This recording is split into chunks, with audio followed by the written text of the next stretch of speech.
What's up, YouTube? It's your boy Simply P, back again with another daily dose life principles. So today I got 2 life principles for y'all that I learned, and I think that's important for everybody to think about and just to apply to their life.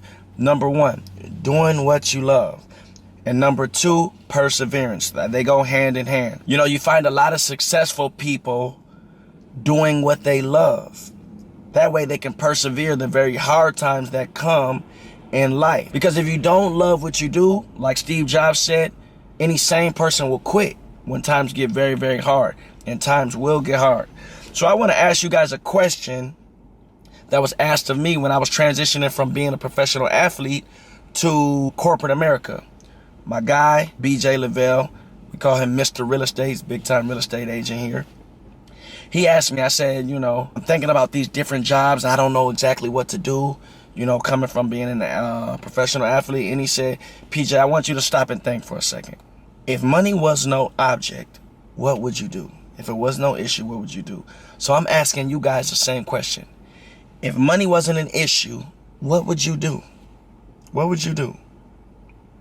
If all your needs was taken care of, if you can truly be the person you wanted to be financially, wear the clothes you want to wear, travel the world like the way you want to travel, take care of your family like you want to, what would you do?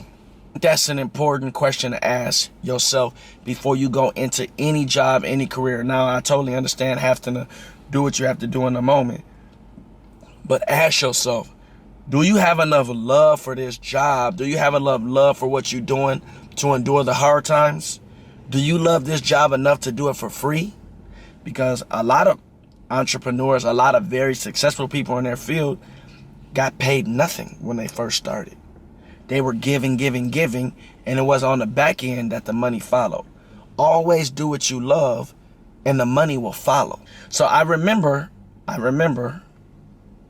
when I graduated from Ohio State, right after the season was over, my senior season, in my head, I had a vision that I'm good. I'm going to go home, work out for a couple months, get ready, then I'm going to go play professional. That's it. I'm going to be real good. Well, let me tell y'all something. Life never goes as planned. Never. Right after the season was ending, I got a Facebook message saying, look, PJ, you got a 2.5-year-old daughter. I'm sorry I never told you. I'm like, what? I unplugged that computer so quick, slammed this shit. I'm like, now I plugged that mug back in, logged back into Facebook. That message was still there. So that's one thing. Now I got a daughter to think about. First I was by myself. Now I got a daughter to think about. So I come home after the season, after school is over. I go get my daughter and have a couple opportunities, couple contracts to go overseas, anticipating on playing in the NBA Summer League. Well, I don't play. All the offers that I had prior to that go away. So now, here goes my plan. Do I really love basketball? So I ended up, living with my grandma for a little bit. I didn't want to go home. I could have went back home and lived with my mom and dad, but all my brothers and sisters, I'm one of 9 kids. Eventually moved with an old girlfriend of mine into, a 2-bedroom and 5 people living in there. Me, my girlfriend at the time, and my daughter all living in one room. Life really got hard for me. I didn't have no job. I was working, construction. I was, training kids in basketball, but every day grinding, working out with that vision that I'm going to play professional one day. Can you imagine? I was walking from the gym that I was working at, 43 Hoops, all the way to South Minneapolis. It was far. I was riding the bus. I was doing all kind of things that I never thought I would do. Understand, I came from being a big-time athlete at Ohio State, flying private everywhere, being on TV every game, staying in the most luxurious hotels, living in a 2-bedroom condo that was crazy. 2-bedroom townhome, not a condo, townhome that was crazy. So now, sleeping 3 people in one bed, not even having enough money to go on trips to go work out with my friends, not having enough money to do any extracurricular activity. Man, I remember I had to make my daughter a bed because I didn't even have enough money to buy her a nice bed. I was really down. I'm asking you, do you got enough grit in you to go through those times? Not only all of that, I was embarrassed. I'm walking around my hometown and people asking me, what you doing here? When you gonna leave? When you going overseas? Every day I'm asking people, I'm telling people like, oh man, soon, soon, soon. But I don't know when. I had no contracts. So fast forward, a whole year goes by, you know, of just working out, grinding, doing odd end jobs, training kids, working construction. I get an opportunity. A guy who played at Wisconsin came in the gym I was training in, and I asked the owner, Chris Carr, shout out to Chris Carr, Tom Schuster, Ramin Underwood. Those three guys, man, they really helped me out a lot. You know, gave me a job, gave me a platform, a gym to be able to work out in. The player walks in, you know, got some agents with him, got some other people with him. I asked the owner of the gym, Chris Carr, can I hop in the workout? He's like, yeah. So I hop in the workout. I ended up doing phenomenal. But it took 1 year for my opportunity to come. Well, I ended up meeting the agent. His name was Andrew. He was like, man, you too good to be here. You know, if I get your opportunity to go play overseas, you know, would you do it? And I'm like, of course. He ended up calling me back after a couple months and said, look, I got a job for you in Europe to go play. And the rest is history, man. I went there the first year, won MVP of the All-Star game. And I played a little bit under a decade, man. And my career was amazing. But it was a whole year and a half that I was at home playing basketball for free. So you have to do what you love, because any other sane person, they would have quit. It's not worth all that. So I want my boy Taylor, I'm going to have him on. I did an interview with him. I want to just share part of his story. Today we got my boy Taylor. I played with him professional, man. My very first year we were grinding. And then a couple years ago we played in the Russian BTB League together. And we're going to just talk, you know, back and forth about perseverance. Hey, first of all, man, I want to appreciate you, Pete. Yeah, you know, man. It's been a while. Yes, my God, yeah. And I'm here with y'all. Finally made it to.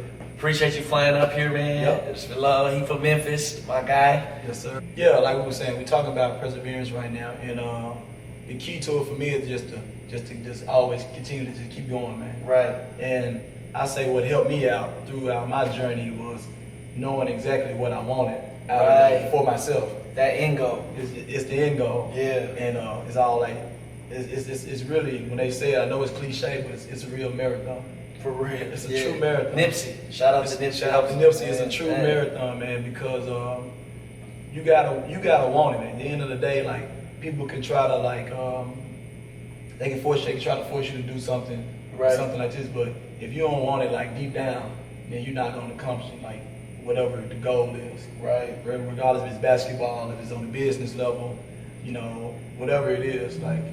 So for me, like I said, it was just always having in the back of my mind, like, no matter what I was told, or, you know, somebody said I couldn't do, or even if it felt like it wasn't even gonna happen in the moment, just keep going. You know what I mean? Right. Because I gotta, you know, before they put me in the ground, I got to get there in some type of way. Yeah. You know what I mean? Right before I got there, I had just did the pre-draft workout with the Grizzlies. Yeah. I went from the minor leagues to Mexico. Yep. Mexico, I had a little journey down in Mexico. Left there, had played pretty good, but it seemed like every time I got somewhere, it was like it just end well, man. Right. End well. Like, I get good opportunities, right, and then out of nowhere, something happened. After Mexico, I get cut. I'm on a team, whereas they don't make the playoffs in the last, 8 years? Yeah. We make it to the playoffs. I get cut the week before the playoffs. Right. I get cut the week before the playoffs to save money. Lead the lead in steals, lead the lead in assists. You know, averaging like 14 points. Team making to the playoffs. I get cut the week before the playoffs. Here we go again. Here we go again. Right. Here we go again. Story of your life. Now that's Dayton.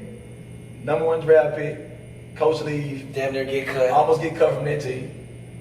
Mexico, found okay, I'm in a good situation now. Balled out. Led the team to some place they haven't, playoffs they haven't been in 8 years. Get cut before playoffs because of money problems. Don't want to pay now. Right. After that situation, you go back home, right? I go home. And you working.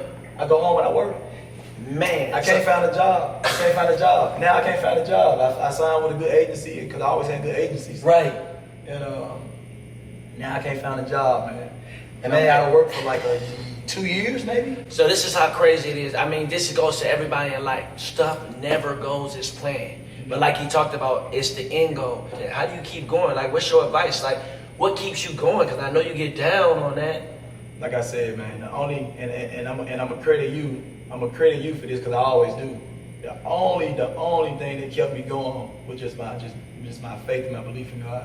And I didn't even reach to this point. I tell people this all the time. I didn't even get to that point. As a child, of course, I went to church a lot. Yeah. I was forced to go. Yeah. You had to get out the house, so you gotta go. Facts. So I didn't even build a relationship with God until I met you. So oh my God. So for me, I hate the way it happened with the day nurse practice, but I needed it too though. Right. So that's why it's like God put you in these situations for a reason. Right. My mission wasn't even to go to play basketball or do this for it. It was, to me, it was to link up with a good, genuine person like you. Yeah. And introduce and open the doors to me and say, hey, this is how you're gonna get through the rest of this journey I got for you. Right. Because if I didn't meet you, I would have been done. Because my faith and my belief, I got to reading, because you used to do the every day read the Bible, man. Like, you were like, Black Tay, come join me. Come read, man. And once I did that, everything, I'm telling you, everything changed for me. So like you said, man, just perseverance, bro, just constantly just fighting and just scratching for everything that you just know that's for you. Right. You know what I mean? And like I said, from Mexico, I go 2 years, no job. Yeah. I'm writing every email, everybody around this, everybody in the basketball world, I'm emailing. No hitbacks. Now I'm working at a school, I'm a hall monitor. I'm embarrassed. Yes. I'm embarrassed for one whole year, I'm embarrassed. I'm like, man, I'm a hall monitor, man. What ended up happening for me was, after like the first year, going into that second year, I said I'm done with it. Not that I'm done playing basketball. I never lost faith in it. Yeah. I said I need to take my hands off of it and just enjoy where I'm at right now. Yeah, enjoy the moment. Live in the moment. Live in the moment. If this is what you're doing right now, just do that. Yep. That's it. And once I did that, a coach I emailed 2 years ago ended up writing me back and said, are you available? Now mind you, when I'm playing consistently, I can't get these people to write me. It happened 2 years after I'm not even playing no more. Jay-Z said, look, the reason I'm here is because I ain't never gave up. That's it. It seemed like such a simple thing, it sounds simple, but just going on. There's so many people that I started with on this journey and that are not here no more. There's so many people that I was in class with when I was an advisor to take the Series 7 who didn't pass. I'm the only black advisor in my office. Listen, I always say the race is not to the fast, the war not to the strongest, but it's he who endures to the end is the victor. One reason I think is because it's just like, it builds character. I think a lot of opportunity that I was wishing for, that I was praying for, I wasn't ready for them. I wasn't ready for the moments. I wasn't ready for the moments. That's the way I look at it now. Like, you know what, Taylor?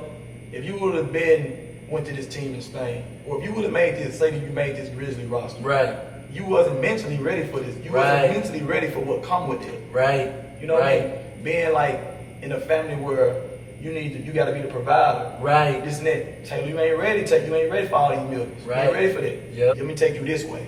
It may take longer, but guess what? It's gonna build character. The saddest thing is for your talents to bring you to a place where your character can't keep you. Facts. Wow. Yeah. So that's why perseverance is part of it. Right. You got to be tested because you see a lot of people who come into sudden wealth or get to places and they do weird stuff, like their character messed them up. Like you said, man, it's just perseverance, and it's just the ability to continue to keep pushing. If you believe in something, you love something, you gotta give it your all. If you don't give up, you will get what's coming to you. I've always loved money, man. I envision myself working with people and their money, doing private equity, pooling money, helping my friends make money. And now I'm doing that. I'm about to just show y'all the view of. This the city. This is what you see from my office. Like, you see that? Like, God has really blessed me. But this is perseverance. Seeing is believing. See, you looking at two people who perseverance is the reason why we made it, because we ain't never gave up. So in wrapping this video up, man, here's our 2 principles. Number 1, do what you love. If you do what you love, the money will follow. Don't worry about the money. If you're good at what you do and you truly have a passion and a love for it, the money will follow you. So number one, do what you love. And number two, perseverance. When you're doing what you love, if you have perseverance and passion for it, you'll be able to fight through. You'll be able to fight through because hard times are coming, but you have the strength to fight through. So persevere. Don't give up when you run into them hard times. That's just part of becoming. Remember, your character needs to be developed along the way so that you can remain successful once you get there. You never want your talents to take you a place that your character can't keep you. So persevere through them hard times because it's only what you need and it develops you. It's your boy Simply P. All I can ever be is me. Until next time, peace.